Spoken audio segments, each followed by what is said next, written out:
So here's all the information that I think you can profitably use for segments 2 and 3 of Act 1.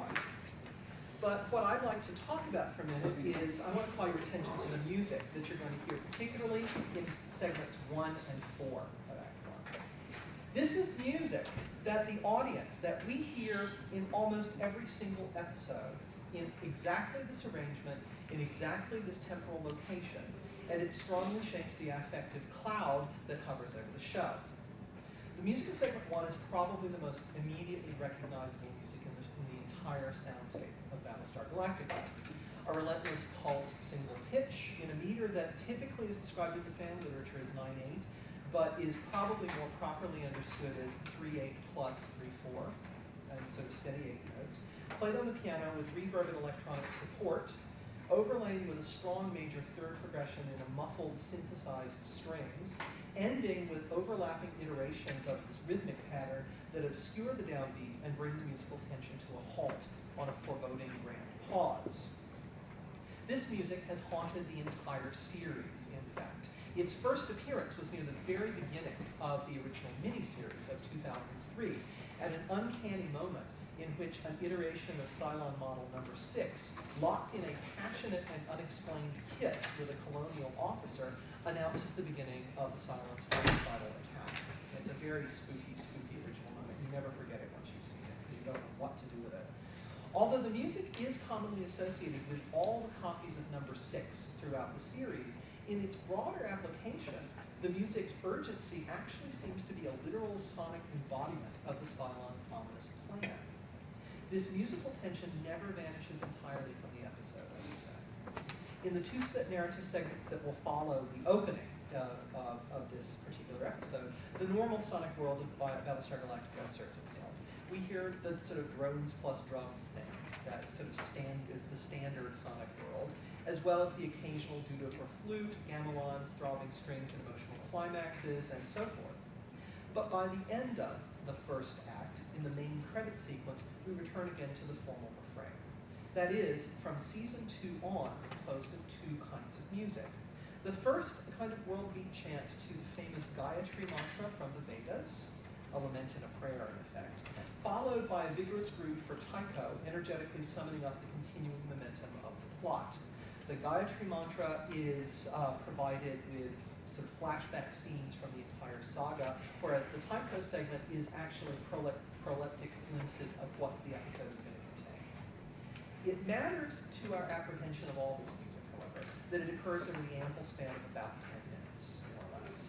And once again, of course, it's part of the difficulty of dealing with television, that kind of temporal flow is part of the experience and important to our understanding of it. So y'all may as well sit back and relax.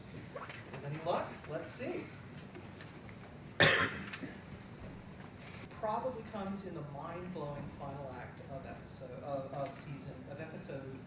3.22, I think it is, the season 3 finale. This is a time when a huge number of important plot points come together. The trial of Gaius Baltar for war crimes has been the final action in the series of the Colonials' attempt to come to terms with the painful events of the Cylon occupation on New Caprica. But Baltar's acquittal has left him in danger from a huge number of people who still want him dead. Although Starbuck vanished into a mysterious planetary storm several episodes earlier and is presumed dead, several important characters are still swallowed up in grief over her loss. A recurring prophetic dream of the Opera House on Kobol, a site of revelation, is continually being shared between President Rosslyn, who's dying of terminal breast cancer, Athena, the Cylon who just got shot in order to go back to the ship to rescue her daughter, and a copy of Cylon Model number 6, who's in Galactica's brig. And most important, the identities of the final 5 Cylons have yet to be revealed. This last point is especially crucial, and it matters that the final 5, that is to say, well, 4 of them, come to realize their identities specifically through music, a song that only they are able to hear. This particular song has been prepared over the previous 2 episodes, mostly through sort of fugitive appearances on the radio, auditory hallucinations, and dreams, and in humming. So this music that's only audible to a very small number of people is, who are actually Cylons, is composed of electric sitar and radio static primarily. These are its primary musical characteristics, in fact, until the actual song is finally unveiled. And its unveiling takes the course of gradual appearances over a tremendously tense 12-minute final sequence. To set it up, Galactica has just made a faster-than-light jump to an area called the Ionian Nebula, but upon arriving there, it experienced an inexplicable total power loss. As the ship restarts its systems, a massive Cylon fleet appears, ready to engage the fleet in apocalyptic battle. This could be sort of the end of it. But the number 6 who's in the brig is having this opera house dream that we've seen repeatedly over the course of the series. And 4 of the crew, namely, sorry for those of you who haven't seen it, but here we go, namely Saltai, San Andreas, Galen, Tyrrell, and Tori Foster, are in the process of coming to realize through hearing that they are in fact Cylons and had never known. Their realization progresses from hearing these bits of inaudible to anyone else static and music to beginning to recite song lyrics. And the lyrics are extraordinary in the context of the series. Not only are they in English, which is something we have not heard typically, but they are actually a recognizable American pop song, namely Bob Dylan's Brooding All Along the Watchtower from Wrestling Heartache. This is a really important point, actually. As the characters locate themselves in the lyrics in this way, the non-diegetic score morphs into something musically new. An actual heavy metal groove, Phrygian gestures, power chords, buzz tone, and all the appropriate paraphernalia. It's rock and roll that brings the characters together for their musical recognition and realization.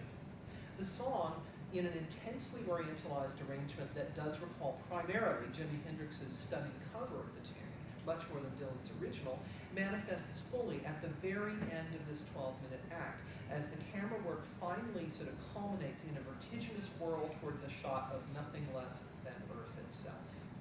So, this is an amazing sequence, and it's sort of what's Which episode? Oh, this is going to be the last episode. So you have to go all the way down to more over here. Menus, what a pain in the ass they are. Keep going. And you're going to have to do this all over again. Crossroads Part 1, all the way down.